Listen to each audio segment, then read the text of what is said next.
Avui hem presentat la tercera edició de l'estratègia Reacciona, una estratègia que des de l'àrea de Medi Ambient vam posar en marxa en l'any 2020 per tal d'ajudar els municipis a que lluiten contra el canvi climàtic, a la seva adaptació al mateix i a la seva mitigació. Estem molt contents perquè hem fet un increment pressupostari important, són més de 22 milions d'euros els que es destinaran per tal que aquestes ajudes arriben als municipis i els mateixos puguen invertir en la gestió forestal, que per a nosaltres és molt important, en el cicle integral de l'aigua, en la mobilitat sostenible, en l'autoconsum energètic, en la gestió local de residus i en aquelles totes línies que per a nosaltres són molt importants per tal que siguin els municipis els que en col·laboració amb la Diputació facin realitat el que tots sabem, que és precís que tots i totes arrimem el muscle per tal de lluitar contra el canvi climàtic. No tenim planeta B.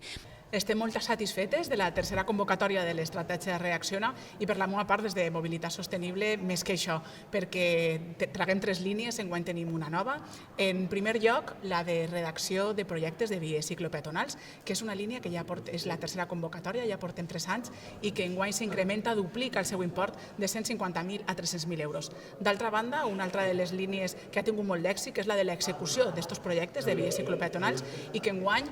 ha tingut un increment molt important, que enguany tenim 1,5 milions d'euros. I per últim, una línia nova que eixirà en la segona fase de l'estratègia Reacciona, que és una que em fa especial il·lusió perquè efectivament és adreçada al benefici de xiquets i xiquetes i que serà la d'entorns escolars segurs.